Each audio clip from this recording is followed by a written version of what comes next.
자, 대통령의 지지율이 보신 것처럼 4%에 머무르고 있고 국회는 탄핵에 나섰습니다.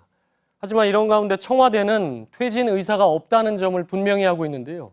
자, 앞으로의 전국 걱정하는 분들이 많은데 정치부 취재기자와 하나씩 짚어보겠습니다. 자, 허진 기자. 자, 구속 기소된 안종범 청와대 정책조정수석, 이제 청와대를 떠날 지가 벌써 한 달이 넘었죠? 한 달, 이제 2달 가까이 됐나요? 그렇고 이제 후임자가 없는 상태로 계속되고 있고, 자, 김병준 총리 후보자 계속해서 지금 사실 물러나지도 않고 자리에 있는 것도 아닌 어정쩡한 상태가 지금 계속되고 있죠. 네, 박근혜 대통령이 그 최순실 국정 개입 사건이 이뤄진 이후에 정치권의 요구를 받아들여서 이 청와대 수석들을 교체한 게 이 지난달 30일입니다.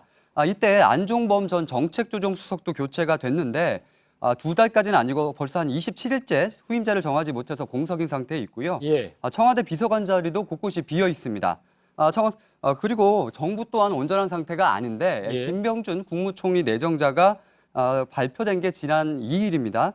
그런데 사실상 국회 동의는 물 건너간 상태가 아닙니까? 예. 그래서 황교안 총리와 어정쩡하게 함께 있는 양상이고요. 뭐 황 총리는 이미 사의 표명을 했다가 계속해서 총리직을 수행하고 있고 새로 지명한 김병준 총리 내정자는 어정쩡한 상태로 있고 그런 상태죠. 네, 이임식을 통보를 했다가 80분 만에 되짚기도 하고 그런 예. 상황이 있었는데 그뿐이 아닙니다. 그 임종용 경제부총리 내정자와 유일호 경제부총리 또한 원거주춤하게 함께 있고 이 박인용 국민안전처 장관은 이 도심 구판 참석 논란으로 박승주 내정자가 자진 사퇴하는 바람에 예. 교체가 미뤄진 상황입니다. 내각도 뭐 보신 것처럼 지금 굉장히 어수선한 상황인데 뭐니 해도 걱정이 이제 12월 다 됐는데 예산안 어떻게 될까?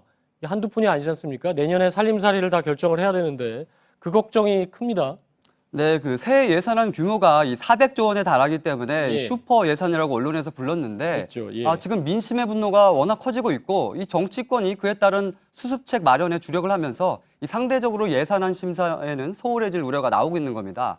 예산안 법정 처리 시한이 12월 2일이니까 이제 국회가 심의할 시간이 일주일밖에 남지 않았는데 심사가 부실해지면 결국 피해는 국민에게 돌아갈 수밖에 없는 겁니다. 예.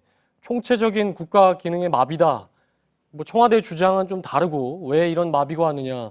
일반적으로 야당이나 국회에서 얘기하는 것들은 또 다른데 아무튼 간에 국제적인 위상, 대외적인 신인도 추락 뭐 이런 것도 굉장히 지금 우려가 되고 있지 않습니까? 네, 이번 사건에 대해서 외국 언론에서도 큰 관심을 보이고 있는데요. 예. 문제는 사건의 특성상 이 부정적인 면이 크게 부각될 수밖에 없다는 겁니다. 최근 미국의 워싱턴 포스트 온라인판에 이 파란 집에 파란 알약이란 기사가 실렸는데요. 예. 청와대가 비아그라 360정을 구매한 걸 둘러싼 논란을 전하면서 비아그라 논란을 거대한 정치 스캔들의 이슈로 소개했습니다. 예. 영국 가디언 온라인판은 박근혜 대통령의 국정수행 지지율이 이 4%로 떨어진 소식을 거의 실시간으로 전하기도 했습니다. 예.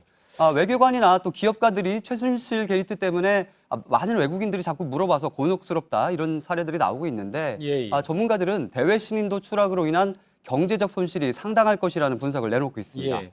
자, 그런데 앞으로가 사실 더 걱정인 게 그 새누리당 내부에서도 어제 김무성 전 대표가 나와서 이제 탄핵을 적극적으로 추진하겠다는 얘기를 할 정도로 여당 내부에서도 퇴진을 요구하고 있는 상황인데 청와대는 전혀 그런 입장이 아니지 않습니까? 네. 그런 가운데 이제 탄핵안은 탄핵안대로 진행이 될 것이고 특검 수사, 국정조사 계속되지 않겠습니까? 굉장히 어수선한 상황이 될 수밖에 없다. 이렇게 관측이 되고 있죠. 네. 그래서 권력의 진공 상태가 오는 게 아니냐 이런 걱정을 하는 목소리들이 많이 나오고 있는데요. 예. 많은 원로들은 최악의 상황을 막으려면 이 박 대통령 스스로 결단해야 한다고 이렇게 조언을 하고 있습니다. 과거 박근혜 대통령이 규제 개혁을 강조를 하면서 규제를 이 복잡하게 얽힌 고르디우스의 매듭에 비교를 하면서 매듭을 단칼에 잘라야 한다 이렇게 강조한 적이 있는데 결국 이번 사건의 매듭을 푸는 방법은 박 대통령의 빠른 결단이라는 지적이 나옵니다. 예. 박 대통령의 빠른 결단이라는 게 이제 국회 쪽에서 주로 나오는 얘기인데 지금으로 봐서는 박 대통령이 그야말로 국회가 얘기하는 결단 뭐 이런 거에 응할 가능성은 굉장히 낮아 보이는 상태죠. 네, 아직까지는 그래 보이긴 합니다. 예. 자, 정치부 허진 기자였습니다. 수고했습니다.